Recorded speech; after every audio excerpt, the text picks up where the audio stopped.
Can you relate to the following? You have a high ticket coaching or consulting business. You've decided to start a podcast because you know, or at least you've been told that it is one of the best ways to get your messages out there to grow your audience. You put in the effort to make it work, and then you kind of lose momentum. You don't really see the results that you want. You're not really getting leads from your podcast, or at least any you know of. You're putting in all this time editing and publishing your episodes. You're starting to feel the pressure and the creative drain from having to come up with content each and every week. You're feeling creatively tapped out, uninspired. You start resenting it. And maybe you go back and forth like this for a little while, not knowing why you're doing it, but doing it anyway, because in the back of your mind, there's a little voice saying, but what if? What if this is the key to my success? I just haven't unlocked it yet. I've just got to keep going. Can you relate to this scenario? I think a lot of us high ticket coaches and consultants can relate to exactly this scenario. I know I have, until I figured out a way to make it work. I made over $200,000 in my first year of podcasting with absolutely no experience and a $53 microphone. And I'm so excited to be sharing with you this exact journey and strategy of how I did this in today's episode. My name is Deirdre Shen. I'm the co-founder and CEO of Capshow. Let's get into it.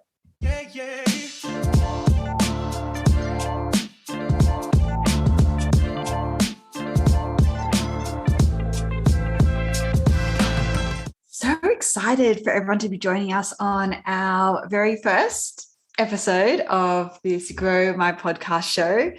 We're going to be talking about how in our first year podcasting, we actually made over $200,000 with absolutely no experience and a $52.99 microphone that we found on Amazon. That's what we're going to talk about today. And why I thought this was important to actually kick this new podcast off with is because, well, why should you be listening to us?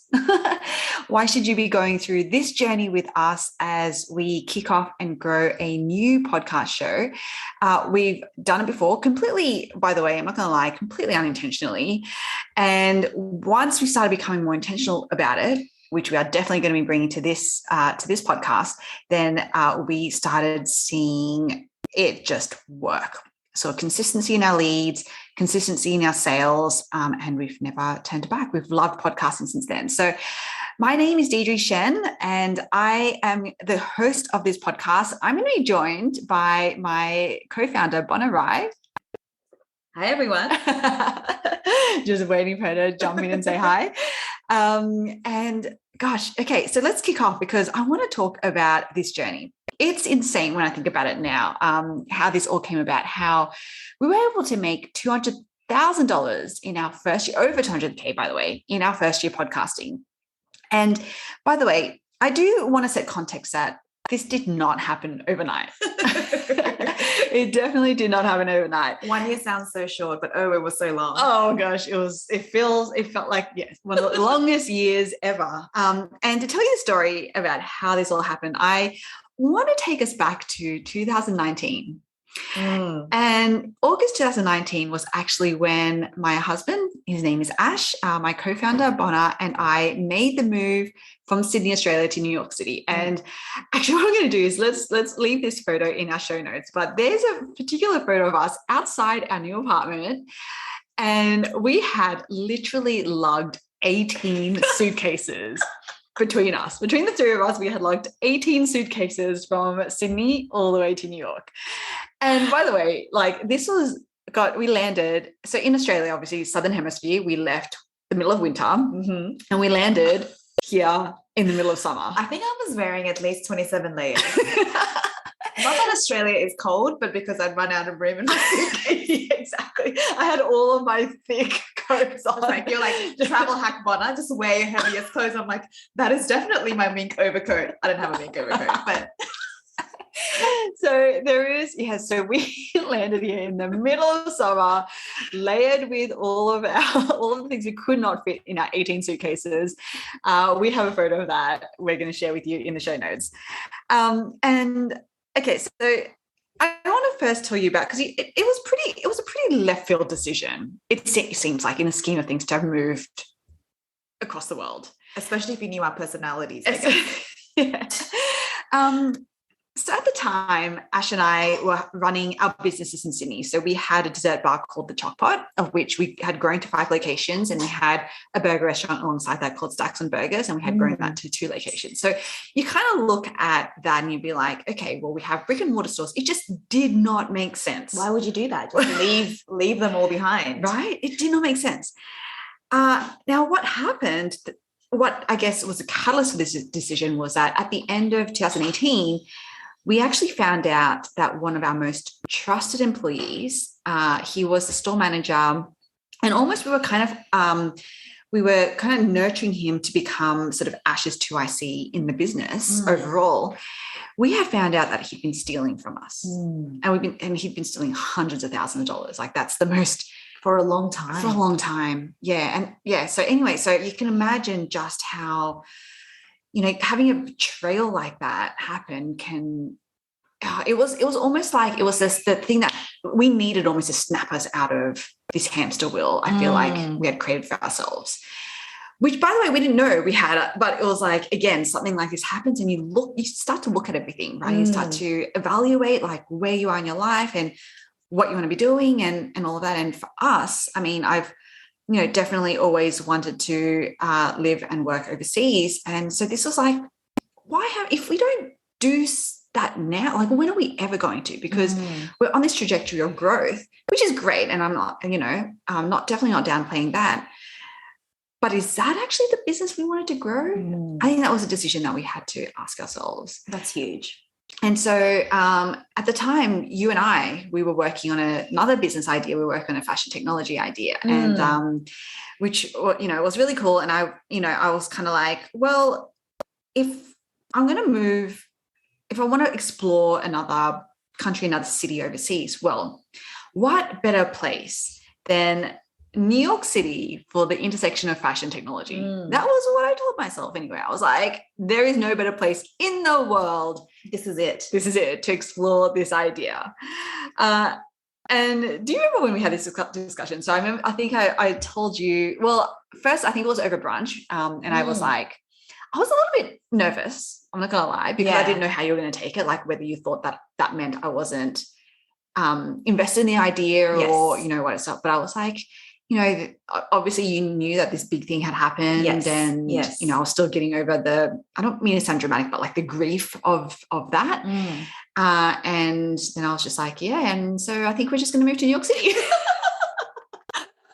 I do remember this conversation. And I love that how you're like grief, like with and I don't mean to be dramatic. I'm like, you just found out that you had been stolen from one of your closest people who've been nurturing hundreds of thousands of dollars. Like, I don't want to, I don't want to make too much of a big deal out of this.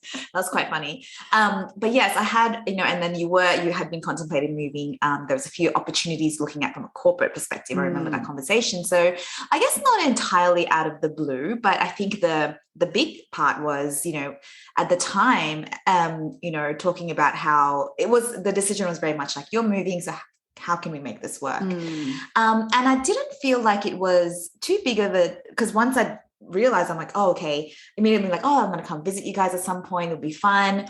You are a morning person. I'm a kind of a super night owl anyway. So the time zone might actually work quite well.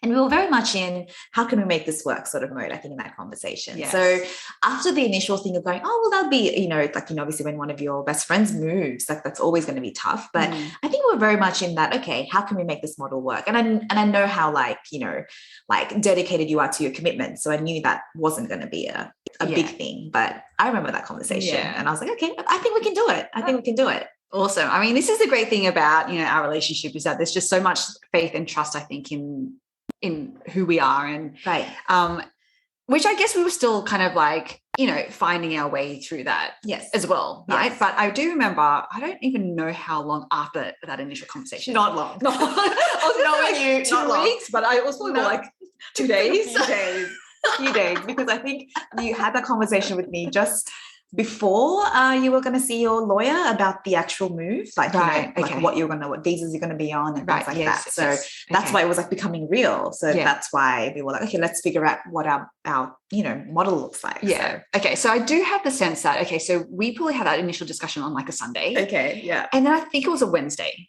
Yeah. That okay. then we had the second conversation. Yeah. And that conversation, it was at dinner. I think we just worked out at the park.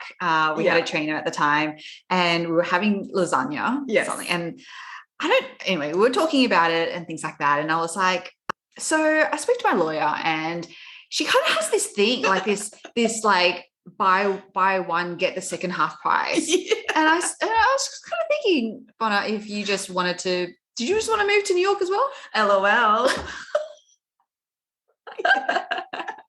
And then I remember saying, but wouldn't the second person be Ash? And you're like, no, that is part of the application. It's like, that's part of my application. Yeah. It's like buy a second application, get that for for half price. And then we had a bit of a joke about it. I think, where I was like, oh, we can't resist a good deal, whatever. LOL, this is so funny. And then you were like, no, but but really, I really want this deal. Yeah, exactly. Do you not realize I'm very Asian? I just need to. Just go for a couple of years and come back. I need to get value out of this. Yeah, but I cannot unsee this deal now because we'll do a whole other episode, another podcast about that. But this is ridiculous.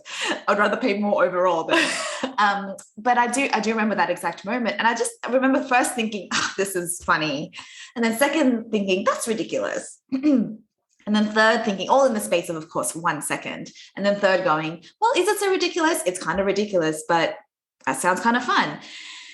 And then going, what, but why wouldn't I go? Like, what is the thing that's keeping me here and not having a compelling, obviously have family and things like that, but not something that, you guys actually had more things keeping you in Sydney, right? I'm like, I don't have, bricks and mortar businesses, multiple businesses that need me here. Yeah. Not in a relationship or anything like that. So I was just like, there is literally, and then I was like, let me think about it or something, and you were like surprised, but also not. I think, yeah. Right? Well, so if anyone, when you get to know me, dear listeners, you will realize that I'm quite a high D in the disc profile. And that means that I need action and I need decisions made. And so at the time I was being very patient. I was like, sure, take your time. So, I have to think about this life-altering decision that I've given you. So we'll talk tomorrow? I mean, you do have a bit of eye in you from the disc profile. So you were like, obviously take your time, have a think about it, but let's chat tomorrow. Because remember, there is a deal on the line. It's only good for 24 hours. I need to go back to my lawyer. Anyway, so then, so what went through your mind? Yeah, so as you say, we just worked out. We were doing, and then I think my trip home was like 15 minutes or whatever. No, it was longer than that. I'd already, at this point, I'd been moving with my parents. And then I hadn't just yet. Anyway, doesn't matter. I was thinking, oh my God, this is so exciting. I did have a couple of friends who'd moved to New York and things like that. I was thinking about it very intellectually. And then I got home and I'm like, I got a shower, I got to do my usual thing. And then in the bathroom, as I was kind of getting ready for all of that, I just completely burst into tears. And I don't even know what kind of tears they were. They were just because usually I can feel, I'm a big crier. I can feel when I need to cry, right? It comes up, it sits for me for hours and then I burst into tears. But I just burst into just random tears and I was crying and it was I was like, what is going on? And then I would just keep on crying. Wow. I didn't even know this. I think I would have been mortified if I'd known to be like, did I just make Bona cry? I mean, you did. But I think it was a bit of a release. Now that I think about it many years later, at the time, I didn't really know what that was about. But I think it was a release of because at that time I was sort of thinking about what do I want to do next, And I think it was just a mix of at that point, I think I realized I was going to do it. I hadn't spoken to you. I hadn't thought about the logistics. I hadn't been this is what I really want.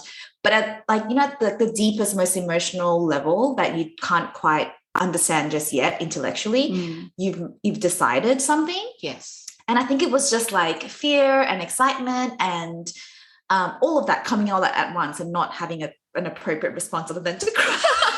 So I think that's what it was. And made the decision. Wow. Yeah. So I mean, you'll be proud. It was like a couple of hours. Yeah, right? Making a decision. Yeah. Yeah. Yeah. And then did you tell me the next day? I think so. Okay, I mean, our so memories are terrible, but I feel you like put me I out of my would've- miseries, which is great. You know, I prefer to meet a deadline if I can. So Okay, all right. So that was end of 2018, and then fast forward, because obviously we had to, get some things in order, Yes. and so we made the move in August of 2019, 6th of August or 3rd of August. I keep forgetting the exact date. 6th of August, we landed in New York. Yeah, and we landed with really savings. We just had savings. What we had done before we left was we had prepaid our rent for 12 months, right? So that everyone was I tell here that we did that, they're like, "You are what?" I was like, we had no other choice. yeah, exactly. Yeah. So we had prepaid our rent for 12 months.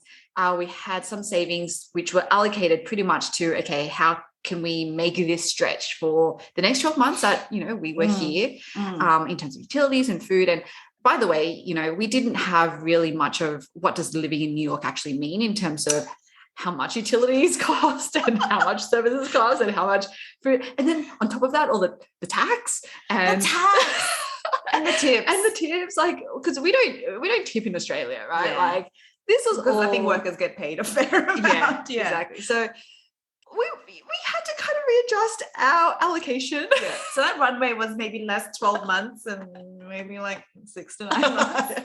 We'll worry about that later. We were like, you know what? In our minds, we're like, we have 12 months to make this thing work, to make this fashion technology business that we're working on work. Now, did that business work?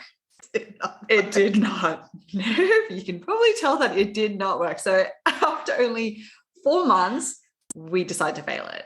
With decision making. And it was like, kudos to us. You got to hand to us. We kind of worked out that the problem itself was probably not a big enough one that people were willing to actually change their habits for. So we made a really, really tough but courageous decision to fail that. And then we're like, now what? January 2020, December 2019. Yeah. January coming into Happy New Year. Exactly. 2020. Like, what are we going to do? Okay. So, everything happens for a reason, right? The great thing about having gone through that experience was that it led us, because it was a fashion technology idea. So we were talking to a lot of boutiques and brands, and that led us to actually providing agency services to help them acquire customers. That's actually what we ended up falling into. So that was, as you said, beginning of 2020, we had, around 5 months maybe left of our allotted 12 months. And it was at that point that we decided to make the transition into coaching. Yes. Because agency was great, but, I don't know if anyone on here is listening to this has an agency or have tried it, but it's hard work. It's hard work, and you really got to want to be all in on it to scale it. And I think for us, we just were not in the headspace to be like, okay, we want to be hiring people for this business. So we instead thought, let's transition to coaching. We've heard a lot. Well, we've definitely been targeted with a lot of Facebook ads about how great coaching is. Yeah, I remember that one ad that made us decide to get into it. Yeah. Exactly. And so that's what we did. And specifically, we went into high ticket group coaching, helping e-commerce businesses grow, because that's what we were doing in agency land. So that just made sense to do that in coaching land. So it's a business called The Growth Boss. So we decided to do that. And I wish I could say that we were successful straight out of the gate. Yeah. I wish it would have been nice, right? To be like, well, we only have 5 months left. Yeah. And then the 5 months exploded into 5 years because we did so amazing. Yeah. But that was not the case. That was not the case. Now, luckily, because of the agency work, we had a little bit, we'd given ourselves a little bit more time. So we probably had maybe an additional 6 months-ish. Yeah. So at that point, we probably almost had a year to figure this out. This out. And I'm not exaggerating when I say that those initial couple of months in coaching, we were earning, what do you call it, like a big fat zero. I'm like, how else do we say it? Oh my God, those were stressful months. Right. Yes. Oh my goodness. And it's like, when you start, your coaching or your consulting business, and suddenly your Facebook feed is just flooded with ad after ad of this coach and that consultant and that consultant looking like they're providing the exact same thing that you are. And you're like, what? And right? You know that they've been in the game a lot longer than you. They have an ad budget because clearly they're running ads. Yes. They have a list. You go and stalk them and you see that they have like tens of thousands or hundreds of thousands of followers. All these testimonials. They're making money and you're not. Well, that was what was happening. That was what was happening. We were watching all these other coaches have this brilliant success with seemingly all this capital behind them. And I think we had maybe a $2,000 credit card. Because, yeah, I mean, getting credit here was also we're starting from scratch, right? There were so many things. So many things, yeah. And we probably just had an additional 6 months to make this work. That was all we had going for us. Right. And this is the thing, right? We knew that we could genuinely help and serve our audience, but this was what we were up against. So it was like, good luck. It was scary. Good luck to us. Good luck. It was scary. It was frustrating. And I don't know. I'm sure that there are people listening to this who probably knows exactly how this feels like. And at the time we tried everything we knew. We threw every single thing we knew at this, right? We were doing all the things. We were running Facebook ads that we couldn't really afford, but we're like, you know what? Everyone else is doing it. We've got to try this. We'll make this money back. Yeah. Right. We were running challenges. We were running webinars. We were reading all the books. Like by the way, I brought no books with me from Sydney because I was like, I've only got this many suitcases. That's like a lot. I've got other things. I could not bring any books. So basically now I have full bookshelves because I was reading all of these entrepreneurship books. And I remember reading Traffic Secrets by Russell Brunson. And the one thing he said that stood out to me was, you got to start publishing. You got to start publishing. And so we did. We launched a podcast to start publishing. And I went on Amazon. I found a microphone that wasn't too expensive because we just did not have the funds. Yeah. So I spent $52.99 on one that got pretty okay reviews. And we started recording not knowing what in the world we were doing. So funny. We didn't know how to edit. Like literally, I think we were just like, if we didn't like what we heard, we'd have to re-record the whole thing because I did not understand the concept of like, you can cut things and you can insert things. I did not know any of that. So we launched a podcast and still nothing. So that clock that was governing how long we had in New York City, it was ticking and it was definitely not slowing down despite our best efforts. And then I came across this other book. So it's written by Daniel Priestley. It's called Oversubscribed.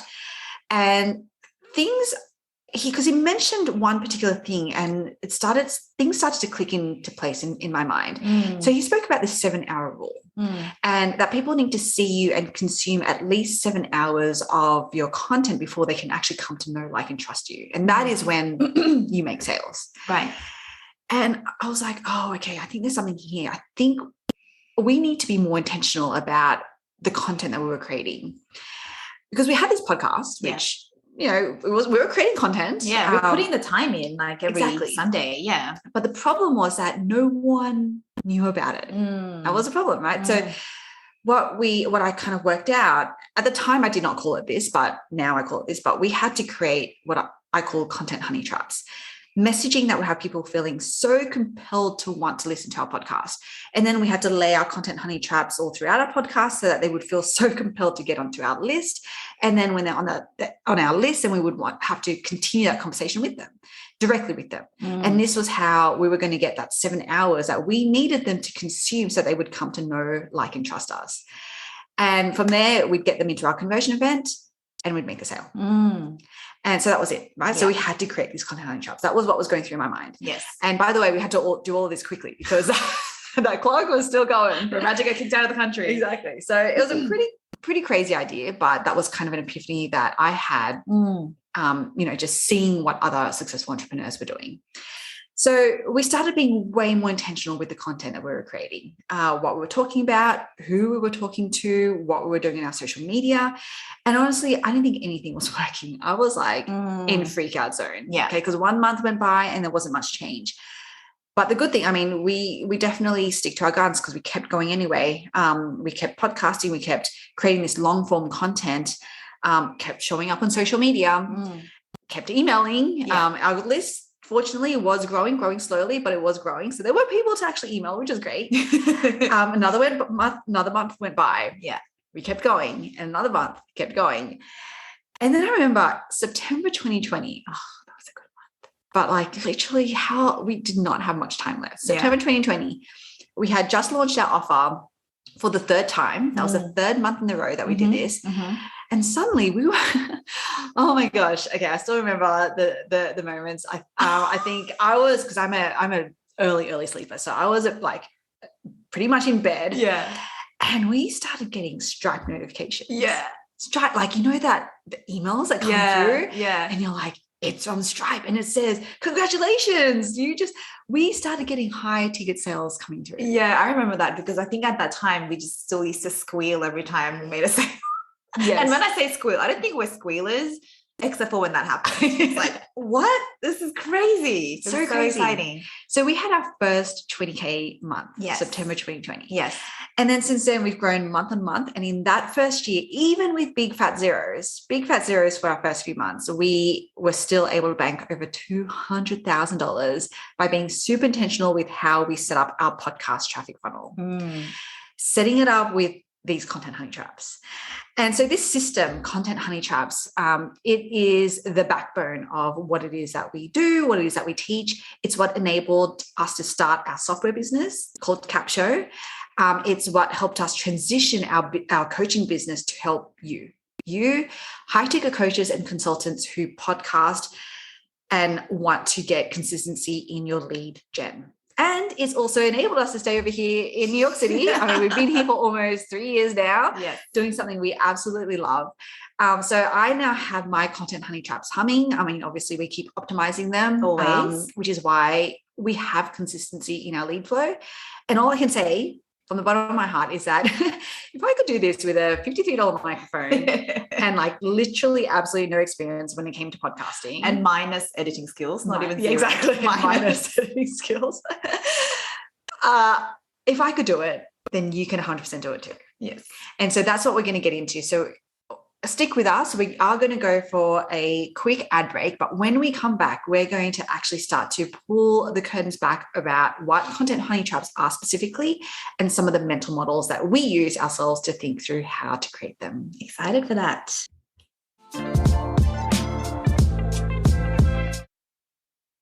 Okay, today we're going to be talking about the Podcast to Profit Accelerator. Because let's face it, it seems like almost every high-ticket coach you know or you meet seems to have a podcast these days. Yet most of them really struggle to turn their listeners into leads. They all start off very excited to show up to their listeners and create massive impact. They put a lot of effort into recording every single week and being consistent and being there, only to find little to no engagement, little to no list growth, and definitely not enough sales. And it's exhausting. We know because we have been there. We have literally been in that exact spot. I'm pretty sure that we re-recorded podcasts because, again, minus editing skills. Minus, not even zero. There were times when we re-recorded an episode like 3 or 4 times. Exactly. All of that for zero sales, right? We were still so reliant on paid ads to fill that funnel and conversion events. And sometimes we were spending money we didn't have yet. Now, all of this until we figured out a way to engineer our podcast in such a way that joining our email list and buying from us becomes a no-brainer. It became a no-brainer, right? Your list and your listeners feel compelled to become part of your world. And it is through this secret series of frameworks that Deirdre has created called Content Honey Traps. If this is something that resonates with you, then the Podcast to Profit Accelerator podcast is for you. Yes, it's a podcast. Podcast is a short, sharp audio lessons that lets you learn as you wash the dishes. I do that all the time. Go for a walk. Yeah. Also do that. Do your laundry. Do your laundry. Exactly. Mop. Yeah. These are all cleaning related. It doesn't have to be. You can do other things. Go to the gym. Anyway, you get the point. Because we know that you don't have just time to be sitting around on a 2-hour webinar, just listening to some person talk Who's about. got time for that? No one's got time for that. And then we're all about multitasking here and maximizing it.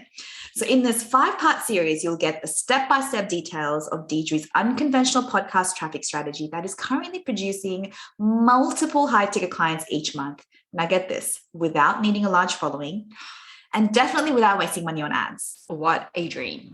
Not only that, registering for this is going to also give you access to detailed show notes with visual guides, because trust me, you're going to want to listen to this multiple times. Once you hear it once, you're like, I've got to go back and listen to this again. And the best part, completely free. Oh my gosh. You can't believe it. I can't believe it. Deirdre can't believe it. So all you have to do is register at www.podcasttoprofitaccelerator.com. So we'll have this link in the show notes, and part 1 of 5 will be, as soon as you register, will be unlocked for you immediately. So don't waste another minute recording until you have the secrets to make your podcast absolutely explode with leads and sales. What you have to do is register for the Podcast to Profit podcast at www.podcasttoprofitaccelerator.com. Amazing. Wow, that was cool. I mean, I'm in. I'm signed up. You better be at your own podcast. Okay, so I sort of walked you through our whole journey about how we made 200K in our first year podcasting. And now I want to deep dive a little bit into how this strategy actually works in Content Honey Trap. So I thought to start, because I don't want to be, we could be literally here all week recording this. So let's not do that. Let's not do that. We're going to definitely over the next few episodes, talk more and more about this. But I thought today we should at least give a little bit of a summary, a little bit of flavor on what content hunting traps are and what they could look like. So to start, I thought I would give you a little bit of insight into the way that I think about content honey traps. So as you know, you should hopefully know by now, the content honey traps itself, it's a system designed to compel your dreamiest clients, your high ticket clients, to follow you through your front end funnel. Okay. It's from your social media to your podcast, to your conversion event, to the sale. Let's make that moolah. Honey traps everywhere. Honey traps everywhere. Okay. And that's great. It's easy to say, but it's like, how? What? How? Exactly. And so, okay, I thought, and it's so, what I love about talking about this is because, podcasters, everyone listening, that the core of a good podcast is that you provide 2 things, generally. A really, really great story and really great value. Yes. Right? Pretty much every podcast that I've listened to have these 2 things. And if you don't, definitely come to the podcast, actually, because I will take you through. It's your first sign you need this podcast. Exactly. So the way that I think about this, almost like the decision tree that goes through my mind, is if I record a podcast episode and there was like this great story that was told, either from myself or from a guest or someone, where I was like, there's this unbelievable thing that happened, or there's this super great cliffhanger, because I heard that and I was like, oh my gosh, what happens next? Yes. Great content honey traps to use. Okay. This is where we then go into what we call our story-based content honey traps. Yes. Now, if you recorded a podcast episode and, the story was great because obviously, but you're like, there wasn't anything super compelling in there. There wasn't something that was like, oh my gosh, this is unbelievable. Then we want to go into what we call our tips-based content hunting traps, which is really about how you compel people, your audience, based on the value that you provided in that episode. Okay, so that's kind of like overall the how I think about, okay, which content honey traps am I going to be using? So I thought for this episode, that we would start with story-based content honey traps. And we do have 4 mental models in each. So 4 mental models in our story-based content honey traps and 4 mental models in our tips-based content honey traps. Yes.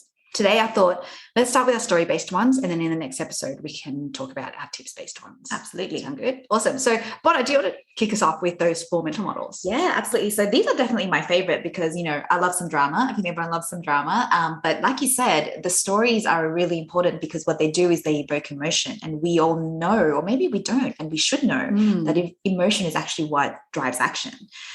So these tools, like I said, we've got 4 different ones. And what we did is, I guess, we really tried to crawl into that brain of yours. You don't want to be in my brain. Yeah. And I was like, I don't need to be here as long as for the shortest amount of time possible. Let's take the goods and go, Yeah. And what this is really pulling out, teasing out from your brain, how you tell stories and what are those bits that we think, makes it for a really compelling story. So there are 4 main honey trap tools that are all each of them have a slightly different trigger in terms of what makes that story compelling. So the first one is what we call the paradox. The paradox is really about how do you contrast a really big result that you in this story yourself, or your guest, right? If you have them on the podcast with you, you contrast that with a very surprising or unbelievable fact, right? And the contrast creates intrigue because people are like, how did Deirdre, who by her own admission, completely, talentless in the podcasting realm with no money to buy fancy equipment, how was she able to generate $200,000 from her podcast? Huge result, right? Immediate intrigue.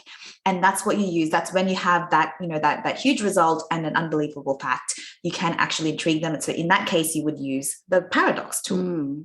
So this is one of our favorites. Yeah, which you may or may not have noticed that I used for this episode. We eat our own dog food. We totally believe in this. Okay, now the second one, which I know you've alluded to as well, is what we call the cliffhanger. So we all know our cliffhangers from back in the soap opera days, right through to every single movie, basically. I swear I probably watched The Bold and the Beautiful for like years, like every day. I was like, day. I have to find out what did Ridge. Is he going to choose Taylor or Brooke? Like, what is going to happen? 1,000th time. I know. But we still need to know which one is going to be. Stephanie and Eric going to get back together. Oh my gosh, I needed to know. Or is he going to marry Brooke? Too many things. Yeah. Regardless, what we're doing is we're creating temptation for our audience. We're creating temptation because whether it's in our guest story or our own story, let's pick the most dramatic moment, right? So that time that your trusted store manager, you found out that hundreds of thousands of dollars have been stolen from you across the course of how many ever years. Huge cliffhanger. I'm like, what happens next? What do you mean? Don't leave me hanging on this, right? So something, if again, there's something in the story that is, you really want to tempt your audience. So we use the cliffhanger tool for when something like that has happened and you want to create a compulsion for them to want to tune in to find out what happened next. So that is the second content honey trap tool when it comes to story-based. The third one, I love this one too. It's called the big reveal. Oh. Okay. So now this is what you want to use when either in your story or your guest story, there has been some sort of unexpected twist, right? So in doing that, in hinting at that unexpected twist with the big reveal tool, you're going to really lure your audience in because they're like, oh, there is that intrigue again, they're not giving away anything, but you're kind of hinting at something that's completely, so this one I think is kind of a nuanced one, but works really well. So one kind of funny thing that happened in our journey, which we didn't go into today, was there was a time when we took on a very unconventional, a very unconventional vocation. Yes. That was, and it was one of my favorite times of us together. So you just kind of, being corporate ex-bankers had always been in this very white collar world. We kind of dove into a very different vocation. So again, let's put this into context. We had that clock was ticking. The clock was ticking. We were like, I wouldn't say desperate, but we were, we were like open. We had to do what we had to do. We had to do what we had to do. So this, my friends, is what's happening with the big reveal right now, where you just kind of lure your audience in. So that's I do like that one as well. And finally, we have. Should we give it to our audience? Oh, we want to reveal. Do we want to reveal that we became delivery drivers? Yes, we did. I'm sure there were other vocations on people's minds as they were listening to that. But that's right. We were full kitted out with like the glove. We had the gloves that would help us, lift boxes and stuff. Yeah, we didn't realize how rough that was on your hands. We'd never done that before. Exactly. But also we hadn't driven on that side of the road before. So this was a whole story. And you know what? We will share our Instagram account in the show notes. Oh my gosh, we should. Yes, definitely. You've got to check out the show notes, you guys. We'll leave photos. It is going to be, it was pretty epic. It's pretty funny. Pretty funny. Okay. So that's the big reveal. And the fourth and final story-based content honey trap is what we call the sharer. So here what we're doing is we're giving away the ending. So again, in your story or your guest story, we give away the ending of something, remarkable, fun, funny, crazy, dramatic that happened. But what you want to do is you want to whet your audience's appetite for details of how we got there. So in one of the stories we told on this episode where you're like, Deirdre made Bonner cry, which I didn't even realize. Yeah, technically that happened. That's the ending. But how did we get there? Yes. Tune in to find out. So the share is another good one because, again, usually every story has a good arc. There are circumstances that lead to that. And you tell it anyway. So that's how you basically get your audience to be listening. So those are the 4 story-based content honey trap. Amazing. Tools. So what we'll do is we'll do up like a quick cheat sheet on those, and you can grab them from the show notes. If you want to head over there, we'll have a link that you can and then obviously access it from there. And go get it, you guys, and go and laugh at our exploits in the show notes as well when we were delivery van drivers and the 18 suitcases that we'd carted over across the world. So that's it from us for the first episode. Leave us a comment in our show notes. Tell us what you thought, any feedback you have, and if you use any of those mental models, please let us know. We would love to know that we have served you in this specific way. Sign up for the podcast. It's going to be amazing. I cannot wait for this. It's just so cool. And please follow us, follow this podcast, share about us. We'll leave some of our socials in the show notes as well. We would love your support. If you could leave us a review on your favorite podcasting platform. Again, as podcasters, we know how important that is. So we would really appreciate your support. Thank you so much for joining us, and we'll see you on the next one. Bye. Bye.